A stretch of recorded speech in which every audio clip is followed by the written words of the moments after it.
আর কবর খুব একাকিত্বের জীবন। আসলে মৌতের যে যন্ত্রণার কথা আমরা বলি না, এটা সবচেয়ে বড় বিষয়টা কি জানেন? এর শারীরিক কষ্ট তো আছেই, এই যে দুনিয়ার সবার থেকে বিচ্ছেদ, এটাই হচ্ছে যন্ত্রণা।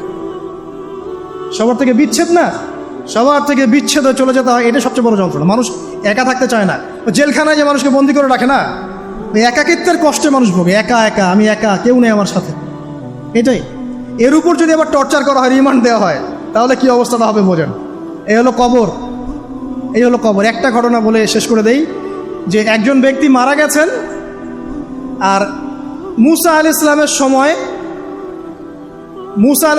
সময় বানু ইসরাইলের কোনো এক নবী, আমি ঠিক নাম বলতে পারবো না যে কোন নবী, কারণ নামটা হাদিসে আসে নাই, কোনো একজন নবী আল্লাহর কাছে দোয়া করছেন, আল্লাহ মৃত মানুষের সাথে আমার একটু কথোপকথন করায় দাও। আমি জাস্ট একটু কথাবার্তা বলতে চাই যে মৃত মানুষটা কেমন আছে বা তাদের অবস্থাটা কি, আমি জানতে চাই। তো আল্লাহ পাক সেই ব্যবস্থা করে দিলেন। তিনি একটা কবরের কাছে গিয়ে দাঁড়ালেন, একজন মৃত মানুষ উঠে আসলেন। এটা সায়েন্স বিশ্বাস নাও করতে পারে, আমাদের কোনো মাথা ব্যথা নেই, ঠিক আছে? তো এবার তিনি তাকে জিজ্ঞাসা করছেন যে তুমি কেমন আছো, তুমি কেমন আছো, এই মুর্দাকে জিজ্ঞাসা করছেন। তিনি বলছেন যে আজকে থেকে প্রায় 500 বছর আগে আমার মৃত্যু হয়েছে। এই ব্যক্তি বলছে আজকে থেকে প্রায় 500 বছর আগে আমার মৃত্যু হয়েছে, এখন পর্যন্ত আমার গা থেকে, আমার আত্মা থেকে মৌতের যন্ত্রণা দূর হয় নাই। লা ইলাহা ইল্লাল্লাহ। তো এই হচ্ছে অবস্থা। আমরা ব্যক্তিগত চিন্তাটা আগে করি, নিজের ফিকির, নিজের কবরের ফিকির, নিজের এলেম, নিজের আমল, নিজের পরিবার, নিজের রিজিক। যাদের জন্য হারামে যাচ্ছেন, কেউ সাথে যাবেন, কেউ সাথে যাবে না, না আপনার গার্লফ্রেন্ড, না আপনার বউ বাচ্চা, কিচ্ছু না। এগুলো তো শুধু মায়ার বাঁধন, মায়ার বাঁধন না, মায়ার বাঁধন। যদি এগুলো নিয়ামত হয় আলহামদুলিল্লাহ, যদি এগুলো দুনিয়াতে আপনার ফিতনা সৃষ্টি করে, আপনি আসহাবুল কাহফ হয়ে যান। কথা বুঝতে পারছেন না? এরপরে যদি সামর্থ্য হয়, আল্লাহ পাক আপনাকে জ্ঞান দেন, আপনাকে পলিটিক্যাল পদ দেন, ইকোনমিক সেকশনে জ্ঞান দেন, ইত্যাদি ইত্যাদি, আপনাকে আল্লাহ যে সেকশনে রাখবেন সেখান থেকে দিনের খেদমত করবেন, পারবেন না ইনশাল্লাহ? ডক্টর হয়েছেন, রোগীদের ফিস কমায় দেন, ট্রিটমেন্ট ইজি করে দেন। হ্যাঁ, ডক্টর হন, একজন ভালো ডক্টর হন, কসাই হন, ইঞ্জিনিয়ার হন, একজন সৎ ইঞ্জিনিয়ার হন, চোর হন। আপনি যেখানে থাকবেন সেখান থেকেই আপনি খেদমত করতে পারবেন। সবাইকে আলেম হতে হবে জরুরি না, সবাইকে দায়ী হতে হবে জরুরি না, এবং সবাই এটা হতেও পারবে না। এভাবে জাতি গঠন হয় না। আগে বলছি, বিভিন্ন সেকশনে মানুষ আমাদের লাগবে, এবং প্রত্যেকটা সেকশনেই তাওহীদপন্থী ইমানদার মানুষ লাগবে।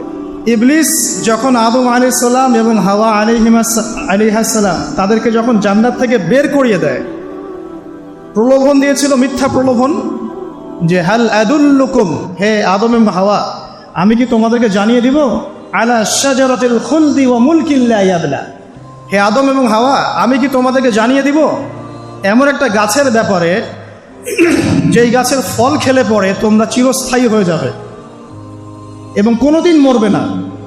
এই যে চিরস্থায়িত্বের টোপ আর অমরত্বের টোপ, এই দুইটা টোপ দিয়ে আমাদের পিতামাতাকে ইবলিস জান্নাত থেকে বের করে দিয়েছে।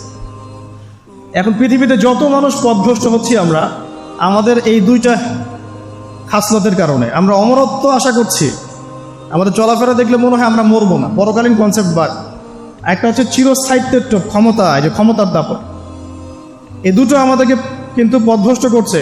ঠিক একই অস্ত্র ছিল ইবলিসের। সূরা আরাফ পড়ে দেখেন, আমি কোনো কিছু বানিয়ে বলছি না।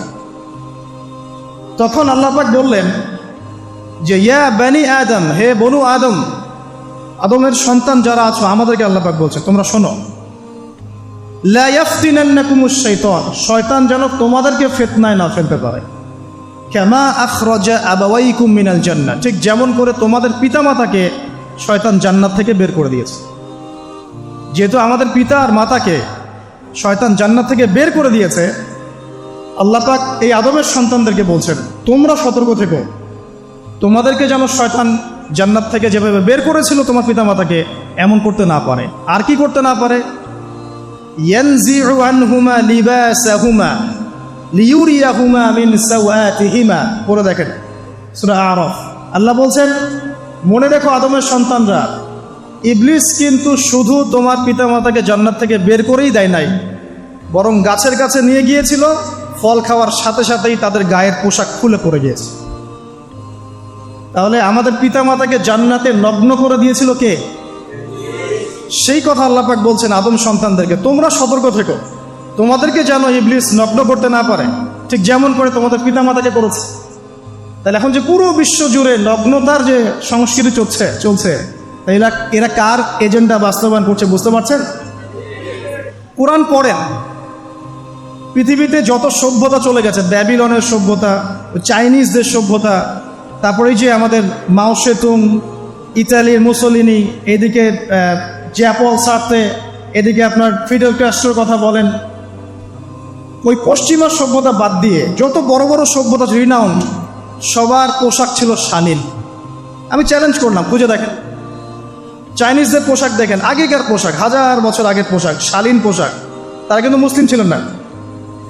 আপনি এই ব্যাবিলনের সভ্যতা দেখেন, ব্যাবিলনের সভ্যতা অনেক প্রাচীন না? এই সভ্যতার পোশাক দেখবেন এটা অশালীন পোশাক ছিল না।